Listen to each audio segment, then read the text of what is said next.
Hey everyone, welcome to Rise Above It, where we talk about entrepreneurship, fitness, sobriety, hi-fi, anywhere in between there.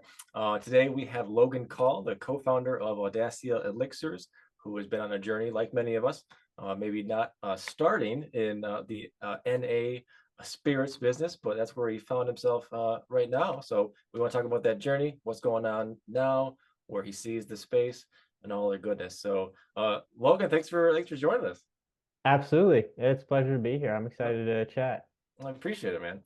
So your bio, you're not necessarily always been in retail. You haven't always been in the non-L space. So I guess for listeners who are in that space, how dare you? No, but but in all seriousness, your background was more food and environmental, right? So it would make sense that you could craft an elixir. Did it just kind of happen and you had that little light bulb, or what was the spark for Audacia? Well, like I think for a lot of people, conduit for change was COVID times. Yeah, I've been a serial entrepreneur my entire life. Media was my first space, and then food, culinary world was second, and culinary was where I was at when COVID hit, and I was purely events based, so it got wiped out. And it was also in and around a time where we were really starting to incorporate some non-alcoholic offerings, just kind of like in the moment per event, kind of just coming up with random things, Hmm. kind of experimenting with NA options. And I would say it was probably at least 6 months or so into the COVID times. Still really wasn't working, and that was challenging for me. I always have a ton of energy to put towards something, and it was a conversation that I had with one of my friends who was ultimately a co-founder, and he's been a bartender for a long time. And again, this is something we were talking about for a while, kind of had on the back burner, just something there. And then he made some comment to me around like basically like if you had a flavor complex base I could work off of for NA cocktails, I'd buy it from you right now. And I think that like it was just like, oh, well, I could think about creating something like that. And obviously having zero idea what it would take, to actually create a product that was shelf stable, legal, let all of Hmm. these things that I didn't think about when I was like, oh, and for me it was I think I heard dollar signs, and I also was at a point where I was frustrated that like with the grind of events, like working on the clock for every penny. And then also this idea that, hey, if we have another shutdown, at least like a product still stays on the shelf. So Hmm. there was like a lot of different contributing factors, but it was that comment that my friend made that like kind of lit kind of a fire, at least to start the R&D process to see if, hey, can I come up with something that's really flavor complex and that I enjoy? And that was part of it too, because there just wasn't an NA spirit offering on the market that I enjoyed mixing into a good NA cocktail. So Okay. So with the retail thing, you were future proofing just without the proof, right? So yeah, the non-proof. Okay. Nice, that's yeah. nice. So you had already kind of experimented with that a little bit though when you were doing events. You kind of made your own, but it wasn't something that had to be shelf stable, etc. It was like you could mix it in and work it under your current license, etc. Blah blah blah. It's fine. But then there was that, aha opportunity then. Okay. So I guess, did you model it after anything, or was it totally from scratch then? Like I have this inspiration, or I want to go for this kind of flavor. Like where did it start for, I guess, the people who I guess might have an idea, but then they're always like second guessing. A lot of us do that, right? Like, oh, this can't work because of XYZ. How did you just start? Yeah, I think one of the things that makes a great entrepreneur is that you don't think too much about like why it won't work. Hmm. I mean, if somebody were to have sat me down and been like, this is all the hoops you have to jump through, or like answer all these questions, I probably wouldn't have started, right? It's just Hmm. like this. I mean, it was definitely something that I had time. I did have time on my hands. That was helpful. But in terms of when we first started, No, I mean, I think from the beginning we knew we wanted to be an original flavor profile. And so it was just, I mean, we brew everything. So we were just kind of on like just brewing all sorts of random ingredients and kind of just starting to throw things together. I will say too, with my culinary background, with my upbringing growing up, I do kind of just have an innate sense for flavor building. So that's a Okay. huge asset and a huge Uh-huh. bonus. So it was that along with this just kind of knowing of like what I wanted like the end product to be, which was flavor complex and could stand up to mixing. Like those really were the two benchmarks. Because at the time, 2020, either everybody was trying to recreate classic cocktails or spirits, or there was other brands out there that when you really put three or four different things in and shook it up, like I just wasn't getting the flavor of that original product. Okay. And so that was really um and then my friend who's a bartender, he was also talking about how with his NA drinks, he basically just uses like teas. Like he'll just put a bunch of tea bags, brew it, and use that as the base. And so I think that was also part of the reason why we went down like the brewing method, as opposed to, you building flavor using extracts, things like that. Okay. Really wanted to have a depth of flavor there. So yeah, flavor profile wise, it's what's ironic is the first one came together pretty quickly, which is our Aurum or Citrus Botanical, and it's just funny, I mean, a lot of perfection, of course, down the road, tweaking and everything, but the Mhm. overall flavor profile of that first one did kind of come together rather quickly, and Why we do you have think those so? Go ahead. luck, luck, Yeah, not luck. because it's citrus or anything inherent to the ingredients. Mm, I mean, it was like the idea of Citrus Botanical, bitter. Yeah. So, but I mean, we have in our mind's eye, we always have like a general concept. Like we've been working on a third one that is still in R&D. And I mean, we have been through so many iterations on that one. I mean, and we're still not even, I wouldn't say every time with that one we think we're close, then we're like, oh wait, we're not that close. No.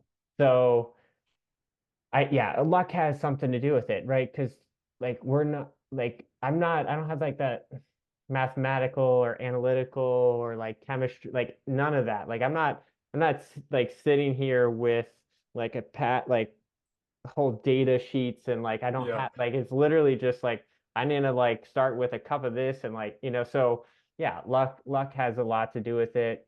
And again, having a sense of flavor profiles and having spent so much time cooking from scratch and never really using recipes, definitely had a lot to do with that. Interesting, interesting. Yeah, I just kind of side note started making my own hot sauces. I think around like COVID, I got really into them. I think we all got into random things. Yeah. And then I couldn't even tolerate them. I was the typical Northern Michigan person, But then I got into the Hot Ones interview show. A lot of us did it as far as that too. So I tried a lot of those, and then I was like, can I make them? And I made quite a few random ones, but I did one. I tried fermenting with garlic salt and ghost peppers, and it was the best I've ever made. I made 6 bottles, and now it's like, well, when you make something really awesome, what should I do with it, right? But when you first started making these, did you already have, I guess, your commercial kitchen and everything too? Like, so someone who's making these and they know they can do it, and then they're not trying to make too many excuses, but then you come into some of those capital hurdles. Uh, can you touch upon, or from your experience and the people you've talked to, kind of that chicken and egg? So I've made it, great, but it's in my house. I probably couldn't legally sell it. Like, can you get like advanced purchases, or some that a local store will buy X if I can deliver, type of thing. How would you navigate that if you were just starting from scratch and you didn't already have I guess the catering?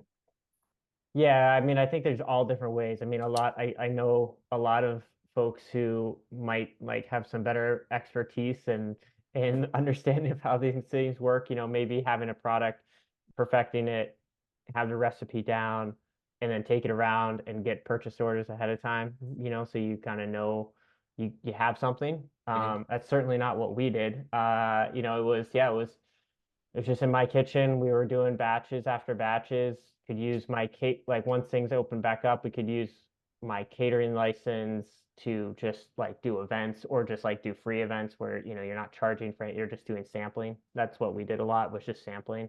Nice. And we won the Traverse City pitch competition before. I mean, I think it was late 2021, and we didn't have a legal shelf stable product until 2023. I Okay. mean, the journey for us has been winding, to say the least. It's been a lot of stopping and starting. The capital thing is, yeah, it's very real, and we've been bootstrapped the entire time. So yeah, I in terms of how to do it properly, you know, I would certainly, my recommendation, because this is not what I did, is to always maintain your day job until you really know you can make that leap. Hmm. Just because you can eliminate the financial pressure, and the financial pressure can obviously become too much. Yep. If you can't finance it, then you're SOL no matter what. So Yeah. so yeah, that would be my main recommendation. It's not what I did. And so no, we the research and development process, I mean, it was like 3 years, Mm. three and a half, or yeah, right around 3 years. Yeah. By from the time we first put a test batch on the stove to when we actually had a shelf stable legal product. And that was a lot of due to a lot of ignorance and just not asking the right people for help, or not knowing what the right questions were to be asking. And so, it was a lot of us trying to figure out things that, we could have found the answers for a lot quicker had we gone about it a different way. But Well, that's hindsight though for you. I there you mean, go. the whole NA space is still evolving too. Have you already seen some evolution from 2021 to till now as far as legality? Is it catching up in a good way, in a bad? Anything that you could insight I you could drop on that? I mean, I would say the NA space is ever changing very rapidly. And I mean, I don't pretend to like keep up with it nearly as much as others, but just even from the outside, I mean, obviously we're on the inside, but just in terms of like the industry wide, I mean, yeah, it's changing very rapidly. It really was kind of a gold rush, like Yeah. around early COVID times, and I guess maybe the heart of COVID, like 21, 22.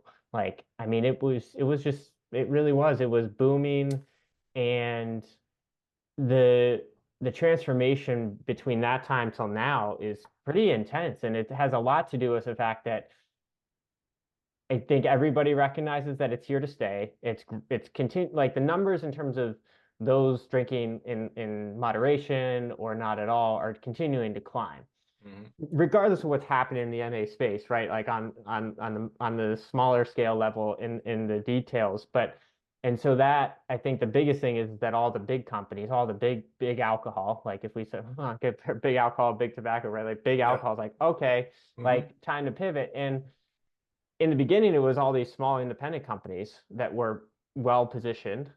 And then, of course, big alcohol has a ton of money. I mean, these companies have a ton of money, and so they threw their money behind coming up with NA, alternatives to their brand. I mean, most big, beer, spirit companies, and certainly now wine companies all have their NA offerings, and Hmm. that's changed. And then the big retailers are coming on board too. So like one of the big things was the NA bottle shops, all the NA bottle shops that opened up. And there are still some that are starting to open, but there are a bunch that are closing down as well already. And I think that's just due to, again, the bigger brands who have the huge distribution that are in the bigger stores, right, are just kind of starting to wipe out some of the smaller independent, brands and stores that kind of were well positioned for a little while. Hmm. And it's just an interesting space. I mean, there's so much in here, and I think it's going to take a while for us, for anything to kind of really land to see where we're at. I like to compare it to the vegan movement, where, there was all that scrutiny for a while around the, making the connection between the environment and going vegan. Agree or Mhm. not, on that principle and that idea, there was another gold rush, and there was like, I mean, the the investment world just, I mean, threw billions and billions into fake meat and Beyond Burger, Impossible, all Yeah. these brands, and then what happened is that people started to realize what was in them too. Hmm. Yeah. And Awesome. so there's been that shift as well. And what's interesting about that is it was kind of like, in a lot of ways, it was like small independent brands that always maintain that plant-based world. Then the big money came in with the bigger products. And in a lot of ways, we're starting to kind of see the downturn where people in a lot of ways are like returning back to eating lentils and like the veggie burgers of old Yeah. as a and like being like, I'm not going to put an impossible burger in my body because I know what the ingredients are. So I actually could see potentially, something similar happen in the NA space where there'll be the big alcohol moment, but then there'll be the smaller independent crafted options that ultimately win out based on quality, Hmm. as Yep. and I think and that's just and there'll also be tiers, just like there is, like if we think about spirits, there's the top tier, top shelf, middle, and I think that'll ultimately happen. And that's certainly what we're betting on. We're here to play the long game in terms of what our elixirs are, the ingredients, the quality, et cetera. So it's a fascinating landscape. I mean, we could probably talk for a long time Oh just yeah, absolutely. what's happening in the NA space. No, it's a good analogy too with the Impossible Burgers too. And I think the good news for you and some other like similar companies is that you actually have good ingredients. So when people actually they start getting into it, there's not some looking under the hood freak out moment. In fact, it might even be to your advantage as far as like knowing where you might source things or the kind of quality and the care that you put into it. Kind of like your the flavor you're working on now, it's like not quite right, and like, there's so much perfectionism in a good way. You're not just rushing it out there to try to cash in. You try to be there for the long haul. So I think that should speak a lot for hopefully your customers too, as far as their loyalty, I would imagine. uh on that note, do you think you're, as far as like following your sales, are you doing a lot of more retail? Would that be the majority, or is it are you actually having some at bars? How is it like a 70-30? Like how are you watching growth right now? Let's see. I would say, yeah, it's been surprising. I mean, our footprint really is largely here in Traverse City, which ultimately isn't like the best market indicator. We're so new to the game in so many ways, and we're still just getting out there. And so right now, I would say, yeah, retail, yeah, maybe like 70-30, somewhere in that range, compared to bars and restaurants. But what's interesting for us is that, and again, so many lessons learned, but the bars and restaurants that have actually integrated it correctly, Hmm. uh, they perform incredibly well in terms of sales. So, and when I mean that, it's bars and restaurants that are, um, promoting, like really believe in it first and foremost, and like have really promoted it well on their menu. But also we have a number of places that use our elixirs both in alcoholic and non-alcoholic offerings. And so there's just this cross-pollination and there's this utilization. And we've really, over time, we've never shied away from like, hey, if you want to put alcohol in it, do your thing. Like it'll just Hmm. make it healthier. Yeah. So, um, but it's also just this idea of like treat this as a secret weapon in your bar program, like utilize it as a mixer, utilize it as, standalone, however you might, but like really incorporate it into your bar program, not just like being like, okay, here's like one or two NA options, like again, it's that's where we're really seeing the success, as well as, of course, establishments that are focused on, organic, cleaner, higher quality offerings. Like in the retail space, our local co-ops go through double that of any other retail account that we have. And that's just, the consumer demographic that's Mm. walking into that store Yep. is used to the higher prices, is used to reading the ingredient labels, and also to that idea of like, they do a good job highlighting local products. And Yep. obviously the consumers are looking for that as well in an establishment like that. Well, that's So good. Like I noticed on your site, and we'll of course link to it too, that you're in a lot of retailers. Are you focusing on that kind of co-op-y organic kind of niche to stick with that kind of demographic then? Like where are your like your targets for sales then? Or are you kind of letting things go organically and you're focusing on local and finishing that third one? Or like what's the yeah, I mean, it's from a goal? sales and marketing, we've been internally focused right now. We're really incorporating a lot of the kind of lessons we learned from the first year, in terms of moving forward, because we really do want to focus nationally, but we're also kind of taking a moment to like figure like again those lessons, and applying them as we move more nationally. And so, um, yeah, here locally, um, it's been a little bit of like there's just been a lot of folks reaching out because they've heard of us, or like customers will ask for the product. Um, and then, but from an overall strategy standpoint, yeah, absolutely. Like what's been fascinating is that like in the beginning we like sent samples out to like every NA bottle shop in America. Like, awesome, this is like who's going to say, like, what bottle shop is going to say no to this? Mhm. And most of them did. And the reason being is that they're the demographic that is coming into the NA bottle shop is looking for more of the ready to drink offerings, or is looking for like, hey, where's my whiskey alternative? Where's my tequila alternative? Like just familiarity. Mhm. And based on our price point, the fact that it's a brand new flavor profile, it's designed to be mixed with, and it's unknown, like there's a lot of barriers. And so that was an interesting lesson for us to learn, and just realize that's actually not our demographic. And to your point, no, it's the demographics much more like the clean eating, organic, healthy minded consumer, as well as like the bar programs that are really looking for, an exceptional NA spirit that has qualities that are hard to find in the space otherwise. Again, what sets us apart is the fact that we don't use any extracts, we don't use any, um, concentrates, which give kind of like this sharpness to NA spirits that when you're Mhm. mixing can kind of sometimes be challenging. And instead we brew, so you kind of have the flavor profile lingering on the palate.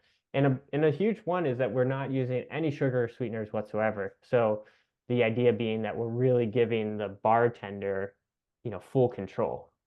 And I think that's really big. I mean, we want bar programs where the bartenders are shaking up their cocktails and having their own creativity. And that was like a big thing for me, was like like when I mix up a cocktail, I want to say whether or not I want any sweetener at all, Yeah. or to what level. So they can add it too. So you're kind of the bartender's friend in a way too. And so that's using your background and your co-founder's background, and really, I guess, leading with empathy too. It's not just like here's a product, figure out how to use it. Right? It's like you can do whatever you want basically. Here's the base, and then be the mixologist you could be, kind of a thing. Yeah, absolutely. I think in a lot of ways I compare what we're doing, if I had to, kind of to like gin. It's got some distinct properties, but it doesn't mean it can't be taken in so many different directions. Okay. And I mean, I'm always coming up with new recipes, and I mean, there's just so many different ways you can take it, but that's the idea. It's like,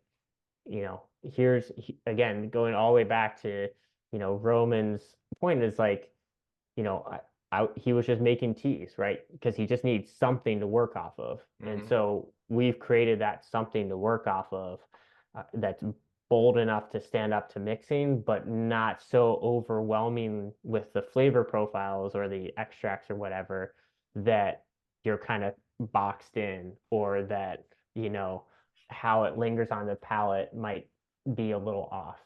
So that's really, again, was the central. We always had the bartender in mind. That was really where, what we were always thinking about.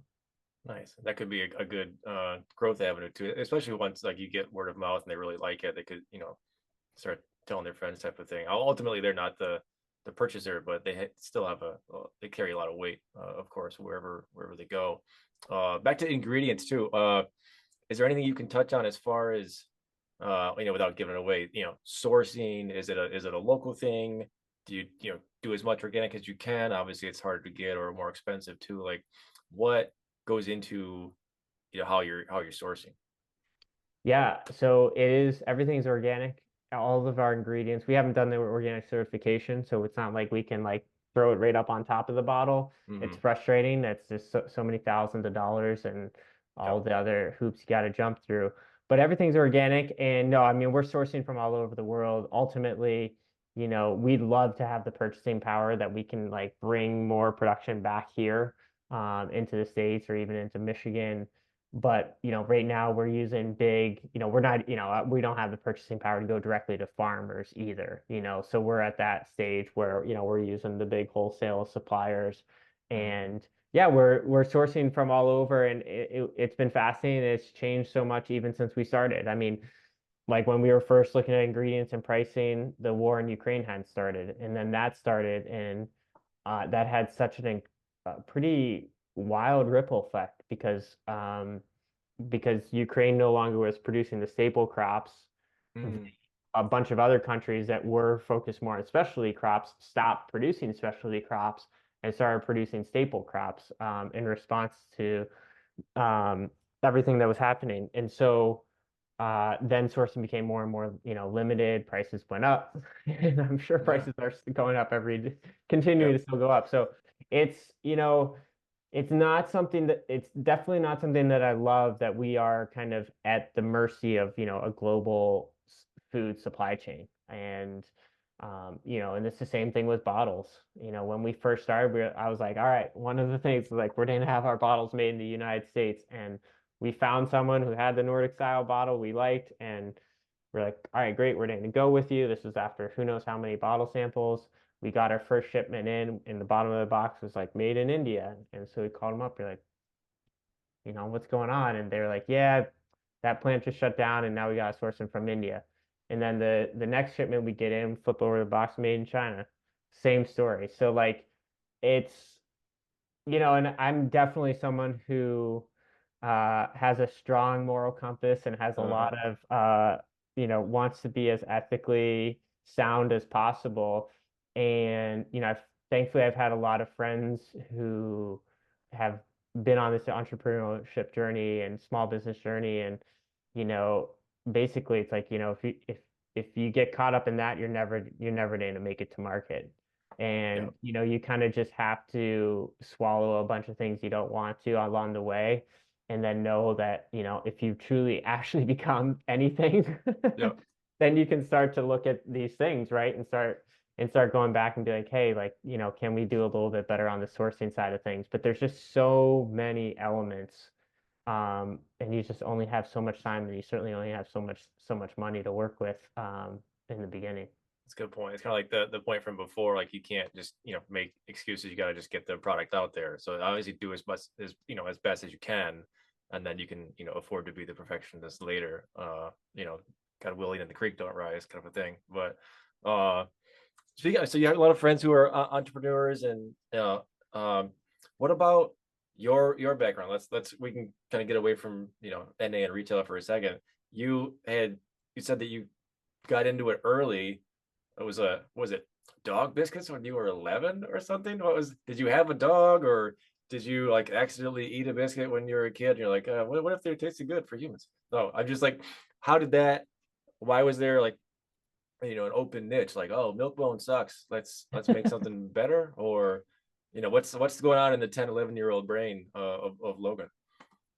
Well, I think it probably has a lot to do with the fact that my mom's always been a serial creative and entrepreneur, grew up in that type of household, and also grew up in a very healthy household where, we didn't buy anything mainstream. And we had three rescue dogs, and some of them had like dietary restrictions, etc. So I think it was probably born out of all that. And yeah, I was like 12 or something. And yeah, I always like to say I was like probably one of the first, certainly probably the first in the state of New York with organic dog biscuit businesses. And yeah, I probably would be, I'd probably be very, very rich if I had stuck with it and didn't get distracted as a 12, 13-year-old and wanted to go do other things. Because I realized very quickly that I did have a successful business and for, I don't know, 6 to 12 months. But then I realized like, oh, I just have to keep making the same thing over and over again. And Yeah, yeah, 12, 13-year-old Logan had zero interest in the repetitive nature of that. But right. um, yeah, ironically, yeah, I kind of started in the product world and found my way back a couple decades later. And then yeah, I've pretty much always worked for myself regardless of what I've done. So it's been a winding journey to get back into the product space, but yeah, 12, 13 years old is when I had my very first taste of it. But needless to say, a lot of the tougher aspects of that were taken care of for me at the time. So So you said your mom was an entrepreneur, so you might have modeled a little bit of that from her, would you say, as far as that kind of spirit, or I think I can make something, let's just go do it, kind of thing, or yeah, absolutely. I mean, very untraditional upbringing. We did a lot of homeschooling, independent study. I like to say I barely went to school. Instead, we were just got to do projects, hang out uh-huh. outside, and kind of explore all these different worlds um and so it was kind of just brought up with a lot of ability to create. And there's obviously the beautiful side of that, and then there's also the other side of it where I've just also just kind of hopped from one thing to the next. And Hmm. with our elixirs, it's definitely been a practice in not allowing the many different roadblocks to get to kind of pushed me to the point where I no longer want to do it. And there's definitely been a million of those moments in the journey already. But yeah, serial creativity, entrepreneurship, just kind of being able to pursue what I've been passionate about. Um, yeah, it's kind of what I've done. It's kind of been being able to jump from one thing that I'm passionate about to the next. And it's been a pretty winding journey, but through all that, I mean, I've definitely picked up a lot of different skill sets that, Hmm. have certainly paid off. Um, Nice. as I am able to bring a lot to the table, which is good because you got to wear a lot of hats. Oh yeah, definitely. So where in New York was it upstate, was it more like farm kind of area then that you were more like immersed in this? Yeah, 2 hours north of the city. The specific town was Ghent, which is near Hudson, which is now a huge hotspot for those in the city. When we lived there, Ghent or Hudson was it's like $500 rent. And now it's $5 grand, I think. Oh geez, yeah. It's totally different from where we grew up. But yeah, we grew up on 5 acres, and that was out there for quite a while, and then moved out to Southern California, into a completely different world when I was in just after my freshman year of high school. So, yeah, and then my very first career was in media, broadcast journalism, and everything. So I was in media for quite a long time. That was my first entryway into kind of actually being in the working world after a couple years of college. Okay. What brought you to Northern Michigan then? Not staying going back in California or coming back to New York or anything.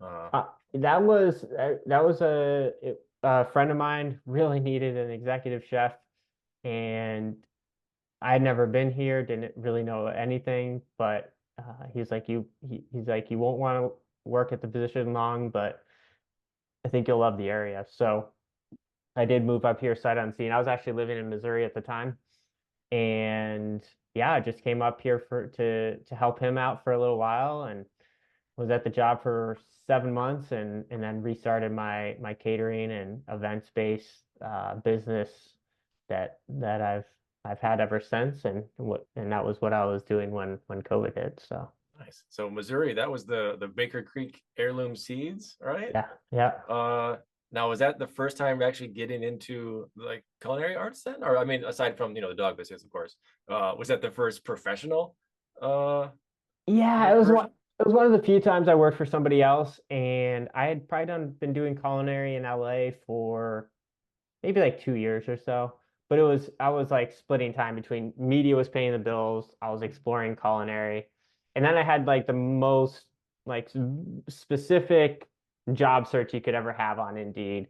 At the time, I was vegan, and I think like it was like, vegan, farm to table, organic, like I don't know, like two other things, like job, punched into Indeed, and naturally nothing ever came up. And then this job for Baker Creek came up one day, and it's like, well, I applied for it, flew out there and did when it's out there for like a week, was offered the job. And I mean, it all probably happened well, certainly within less than a month. And so I packed up everything from LA and moved to the middle of literally the middle of the woods out in Missouri. It was about 55 miles east of Springfield. Like, I mean, it was kind of like Ghent, New York. It was like town of like 500. So Yeah. Oh, that's cool. And for those who don't know, Baker Creek is a huge name as far as non-GMO goes, yeah. heirloom seeds. I used to use them. I used to be in farming and edible landscaping too. So when I was looking you up, I saw that. I'm like, oh, that's interesting. Uh, They're a yeah. huge So they're a huge name.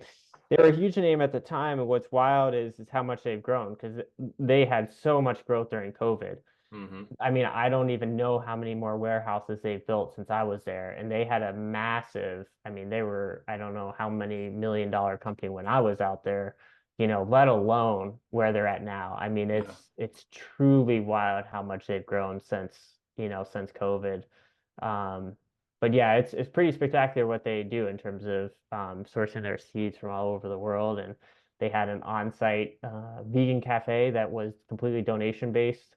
Most of the employees would eat there every lunch. We were just open for lunch, and then folks from the community come in and like they could just eat for free if they wanted to. They could throw a few bucks in the donation bin, Wow. but it was a dream gig for me. I mean, I got to work with.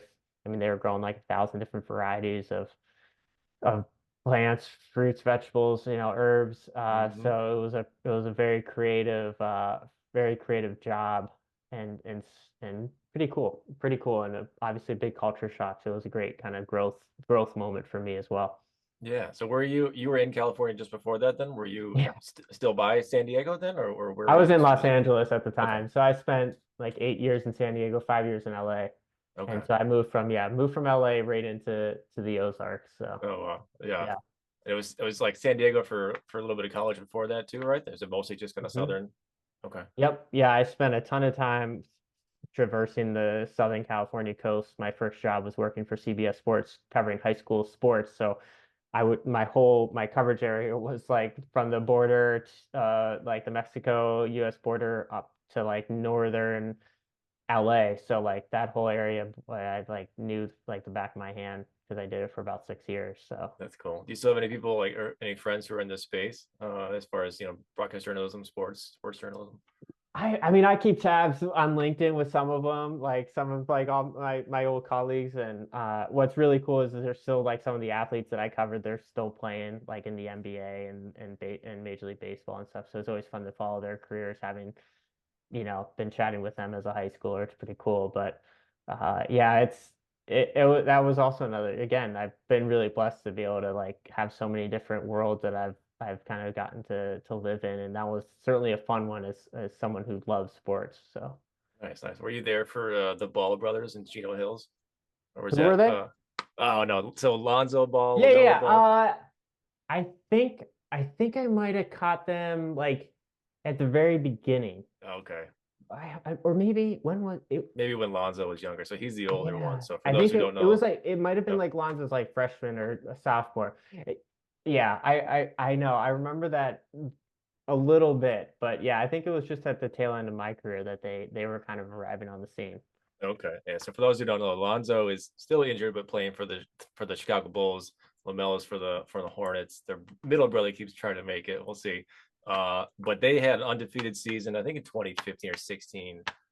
Just beat huge private schools all over the country, and they were a public school, so it was kind of a cool thing that they did.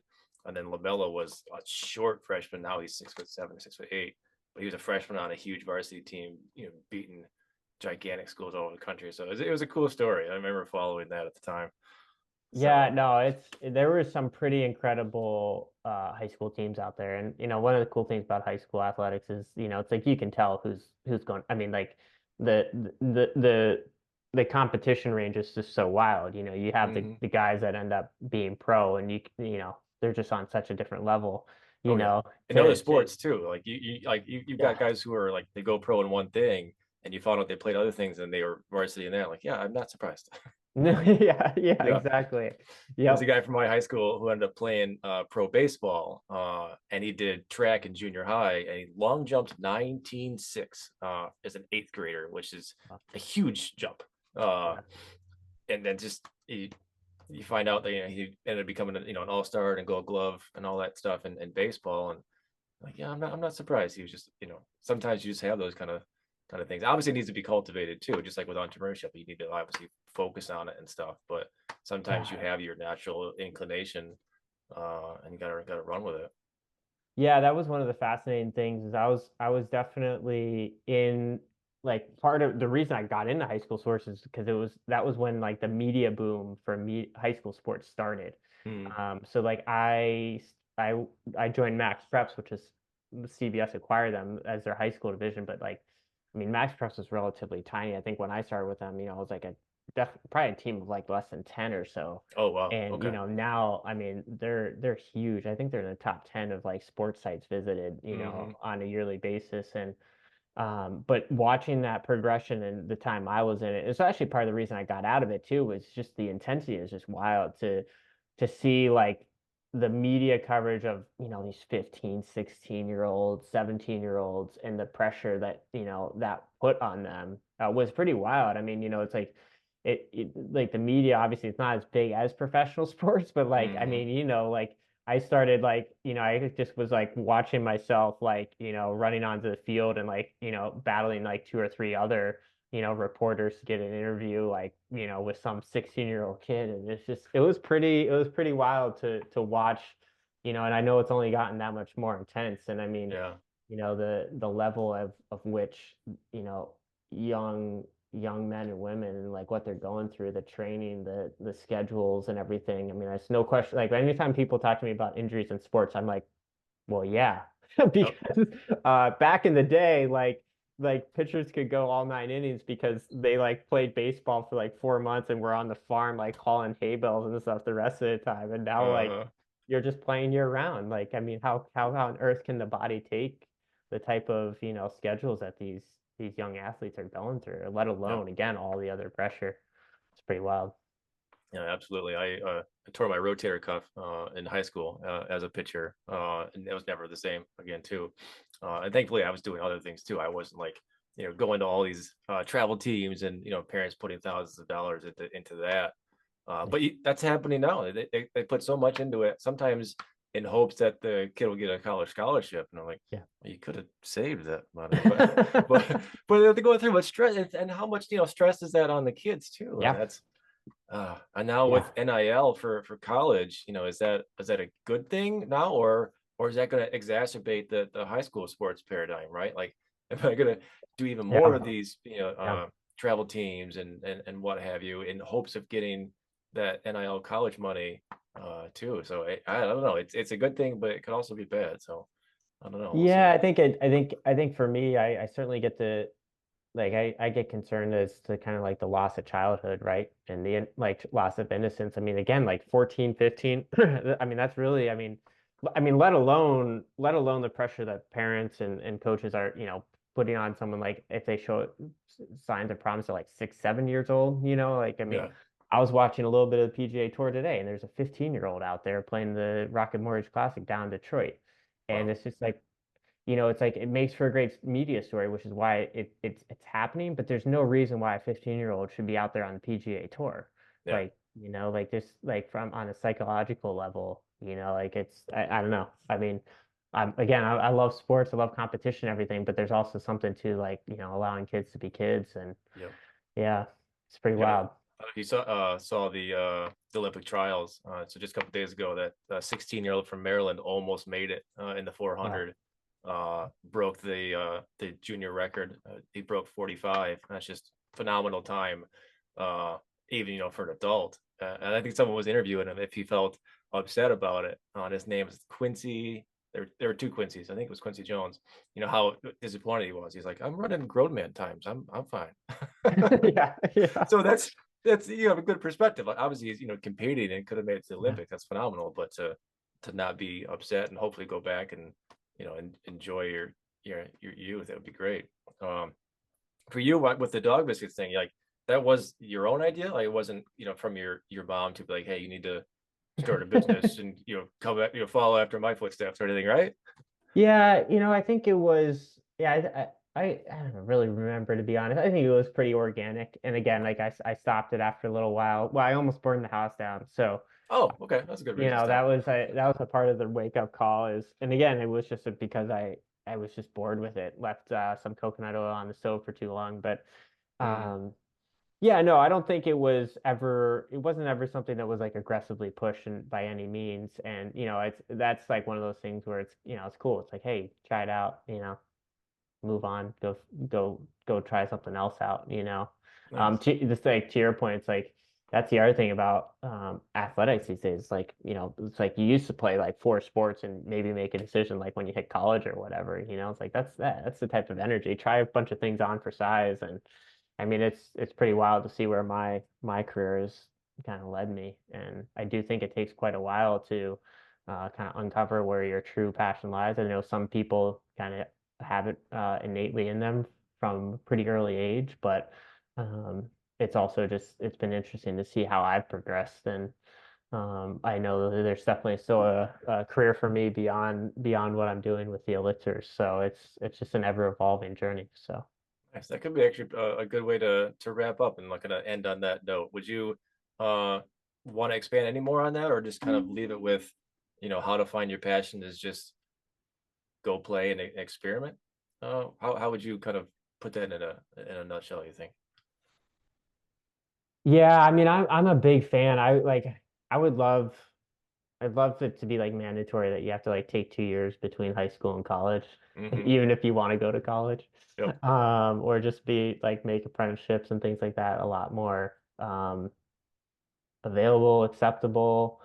And yeah, try things on for size and explore and just man, it's just fascinating. I mean, again, I've been really kind of fortunate to be able to um jump from one thing to the next just because I just have that tenacity to just kind of get after it and keep pursuing things. But yeah, I'm trying to think of putting it into a nutshell.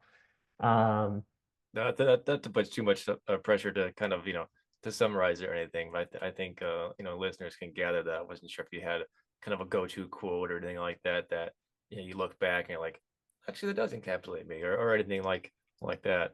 I had well, one. Go ahead. well, I was just going to say, I think it's late, like in the last like year and a half or so, I've really started to do a lot more like inner work.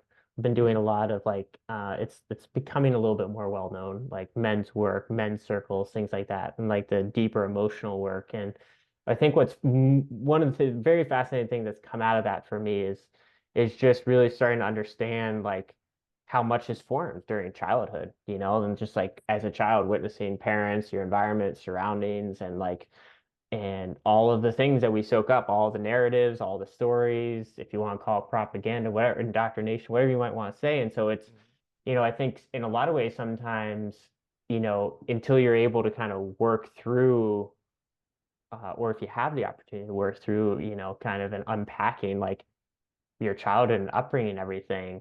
I know for me, like there's definitely a lot of things that like a lot of ideas, a lot of pursuits and things that I took on because I thought I had to, or like, but then like when I started to really unpack and like kind of like, hey, what's like what once you get through all of kind of the noise, like kind of what's left. And that definitely has been fascinating and very illuminating for me. And, it's also this, also being able to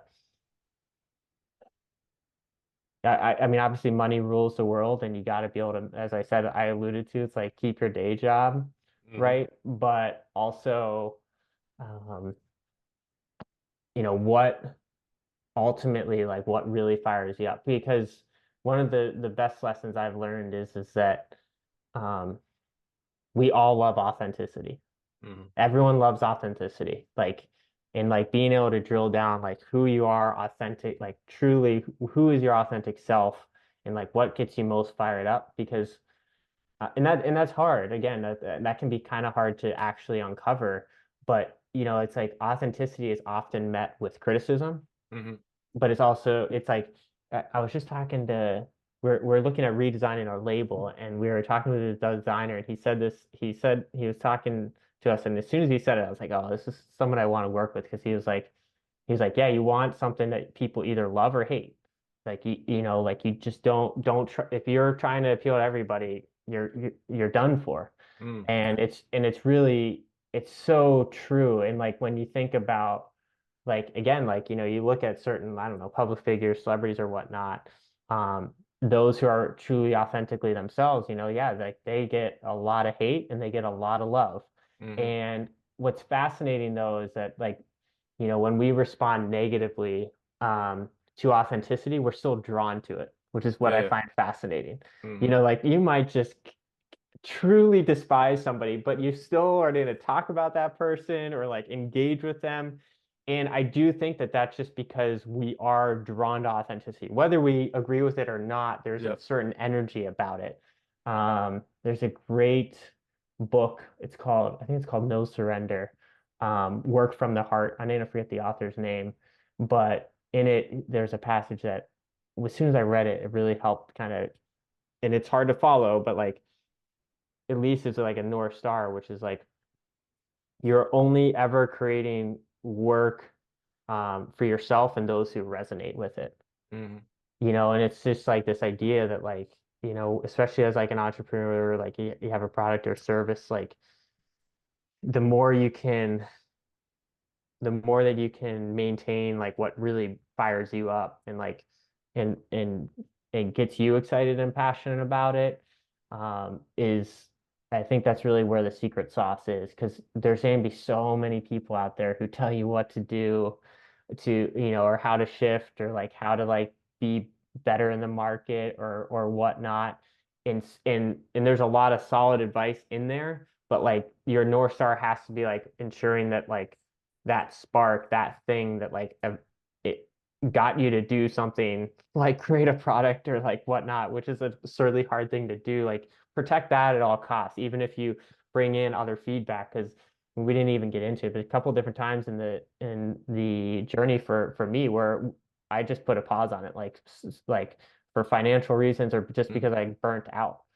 Yeah. And how I found myself back to this Elixir project was through realizing what my real passion was in it, and realizing that I had gone off the track, and that I Okay. had to get back on that, and like and make and stop allowing some of these other opinions and things like that, kind of pull me away from what I know to be true about what we have to offer. So Nice. No, I love it. So it's that confidence in self, and that, a wandering, not all who wander are lost, but a wandering could be an exploration, or it could be just a pause. Uh so no, I love that. It's a good way to end it. So yeah, we weren't just talking about retail and NA, or dabbled a little bit of high school sports and stuff, but I think, most of us are, complex too. We all contain multitudes. So it's good to veer off on discussions and whatnot as well. So Logan, I appreciate you joining us. We'll post this as soon as we can all over the channel. It'll be Rise Above It. We'll link to all your goodness for people to find more about you, where to buy, and enjoy Audacia too. So thanks again for joining us. absolutely. Take care. See ya.